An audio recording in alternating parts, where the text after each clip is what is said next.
When it comes to the continent and investment within the infrastructure space really stands out with the theme Build Africa front of mind right now. What's your perspective on Africa's construction space, broadly speaking?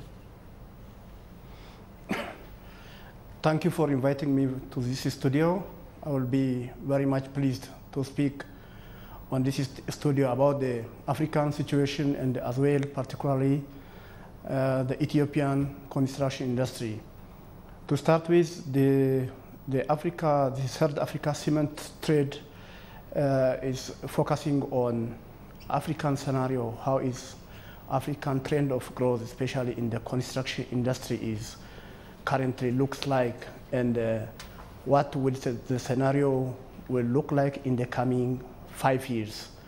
We assessed the 5-year scenario of the Eastern African situation and also the total African cement prospect. Then we just focused on East Africa, and now East Africa as of now is using about, the aggregate amount of cement is about 8 million tons per year. And the Ethiopian component from that part is 2.7 now, as of now, and it will be very much growing in the next 5 years, and it will reach a total of about 75 million tons per year. Of course, when it comes to the kind of space this is opening up for cement producers, let's take a look at that scenario and what the current dynamic is between local producers and then foreign investors who are showing an increasing interest in setting up shop in territories like Ethiopia that boast this kind of growth scenario moving forward. Yeah, it is true. Now the local capacity in Ethiopia, now the economic situation is very much fast growing. Ethiopia is maybe on the top of 10 fastest growing economies in Africa. So like now, for example, there are 10 new industries already engaged in cement production, and the total capacities of these 10 factories is now 2.7 million tons per annum. And the deficit as of now is about 2 million tons, which is fulfilled by only importing cement. So this is very interesting scenario for anyone who is coming to Ethiopia and interested in investing in Ethiopia. Taking a look at the foreign interest that Ethiopia has received within the cement space, I mean, we know that for one, the Chinese cement companies, Asian cement companies as a whole, in fact, have been targeting stakes in the East African market. Yeah, it is true. Mostly now we are buying from Asian countries like Pakistan, and the investment scenario, when you look at Ethiopian condition, the Chinese are coming. But there is still the opportunity not yet developed. If you see the cement plants in Ethiopia, they are located very near to the capital city of Ethiopia, Addis Ababa.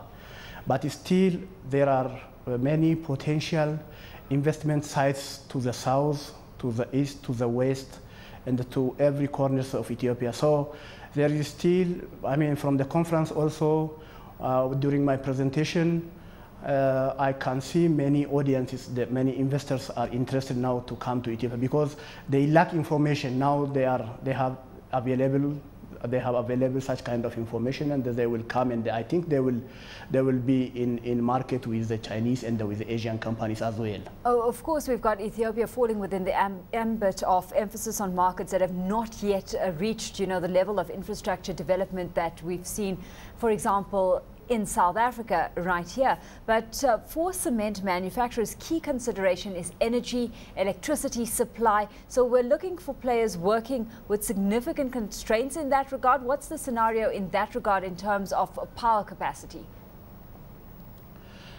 Yeah, Ethiopia has ample potential regarding hydropower production. We reached a level of 2,000 megawatt electricity production. But we are planning in the next 5 years to achieve 8,000 megawatt. And the whole potential, if you look at the Ethiopian power sector, we can produce about 65,000 megawatt by year 2025. So that means Actually, the cement, the grinding station, like the clinker production, uses this furnace oil. So now the government is looking into importing coal.